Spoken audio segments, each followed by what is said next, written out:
A black screen on your Microsoft Surface Pro 6 is often the result of Windows startup problems. We will repair boot configuration, restore system files, and use advanced recovery options to get your device running again. A lot of errors pertain to this problem, and we're going to go ahead and jump into what should hopefully be a pretty straightforward process, guys. And we're going to go ahead and jump right into it.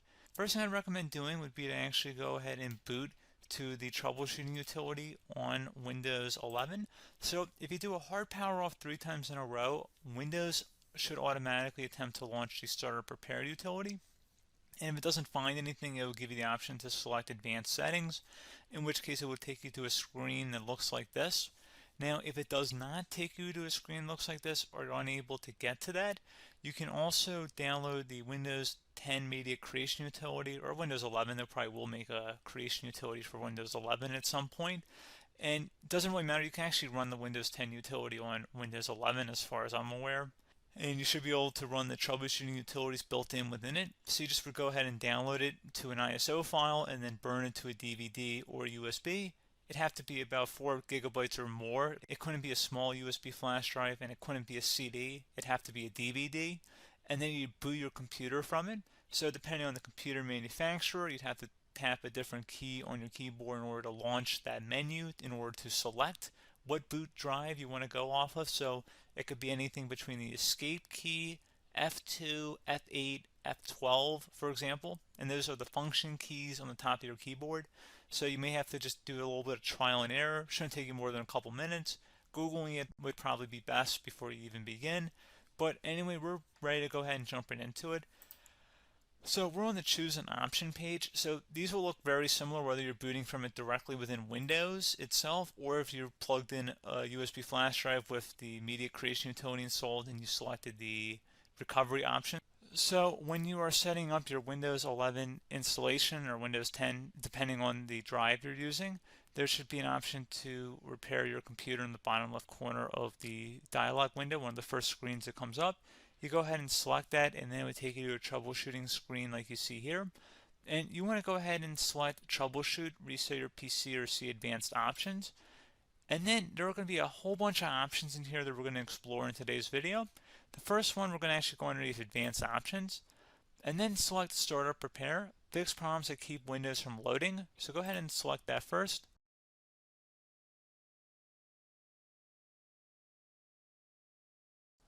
Okay, so you can see it could now repair our PC. That was our first option we could try. Something else, if we go back into advanced options here and then select troubleshoot, we're going to go underneath advanced options again. You can go ahead and actually access safe mode by selecting startup settings. And then if you select the restart button, you have the option on the screen select safe mode with networking, which will give you a key on the screen. It'll tell you which key to press to enter that. I believe it's the F7 key. It'll do that for you. I'm not going to go over that in today's tutorial because I don't really want to go into safe mode, but you're more than welcome to attempt that by going into here and then selecting restart. Again, it'll launch another screen. It'll say what key do you want to press, and it'll give you like 7 or 8 different options, and you want to select safe mode with networking. There's also an option for a command prompt too, but that's going to be something we're going to cover later in this video, and we don't even have to go through that in order to access it. So that's why I'm not going to really push for that, because unless you know exactly what's causing the problem, you probably don't need to go into safe mode. Unless you're trying to recover files, in which case then you definitely can go into safe mode, but we're trying to actually recover our computer here. So I hope that makes sense.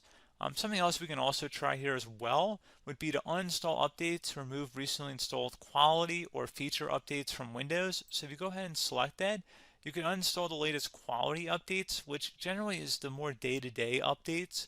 Feature updates are the less regularly released ones, like the big ones.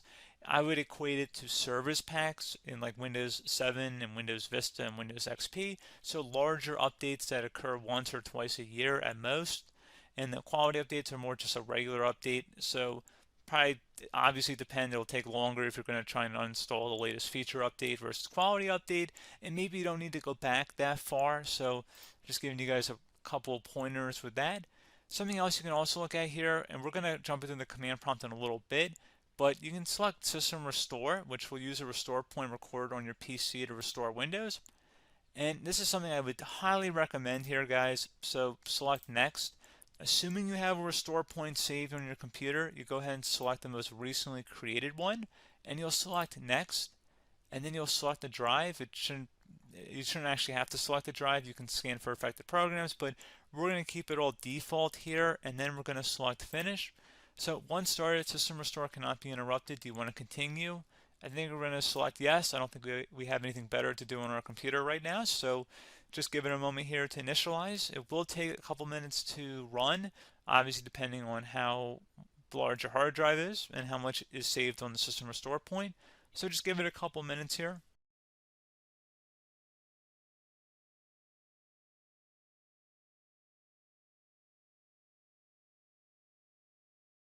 System has been restored successfully. We're going to go over a couple different methods addition to that if that did not work. So I'm just going to pause the video and we're going to start back on the recovery screen that we started with. Okay, so a couple other things we can try here too. If you go back into troubleshoot, you can select reset your PC, let you choose to keep or remove your personal files and then reinstalls Windows. You can select to keep my files, which will remove apps and settings but keeps your personal files.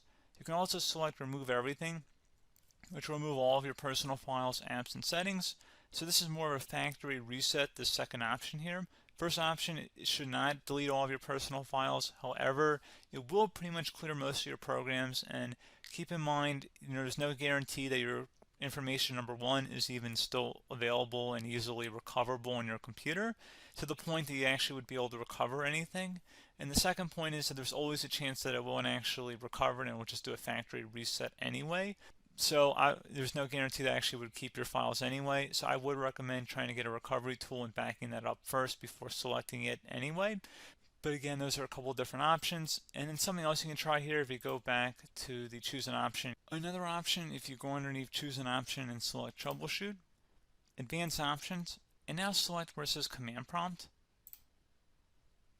Okay, so the first thing we should do is type our main hard drive here. In most cases, it should be the C drive. So you just do a C colon and then hit enter on your keyboard. So once you're underneath the C drive, we're going to type in dir and then hit enter on your keyboard. It should have program files, users, and Windows all in there. That's how you know you're in the right directory.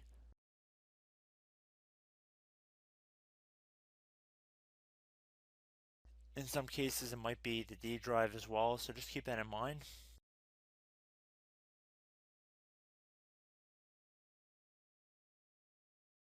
Next thing we're going to do is type in cd space / Windows / system 32 / config, and then you're going to hit enter on your keyboard.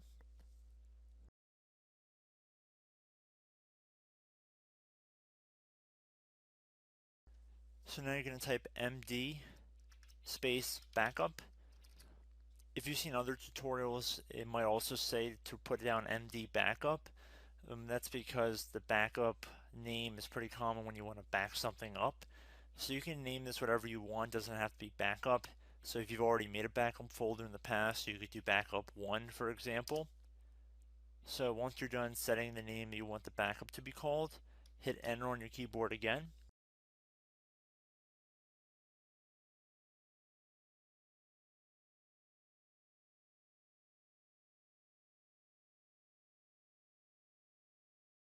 At this point you want to type copy, C-O-P-Y, space, then you want to do the star symbol above the 8 key, then do a period or a dot, whatever you want to call it, then another star sign, and then another space, and then type backup, and then hit enter on your keyboard.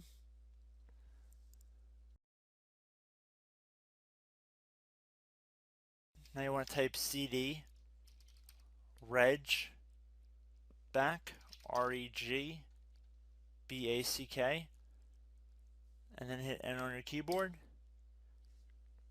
So now that we are under the reg back, so now you want to type dir again, and then hit enter.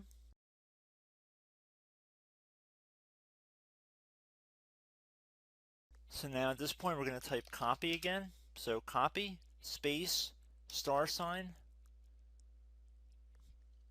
dot, another star sign, space, and then 2 dots. So we're going to type copy space $sign dot sign $sign dot dot, and then hit enter on your keyboard again. So for overwrite, you want to overwrite all. So type A on your keyboard, so capital A, and then hit enter on your keyboard.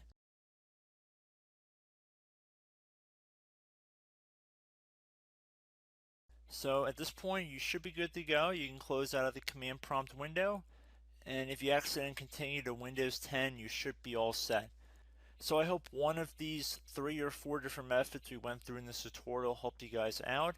Again, I'm not sure if you guys heard me earlier, but try to go back into your safe mode if possible and uninstall any programs you know might be conflicting with the Windows startup if you can get into safe mode. So just keep that in mind. Something very simple like that could be blocking up everything. So again, I hope this tutorial helped you guys out, and I will catch you in the next tutorial. Goodbye.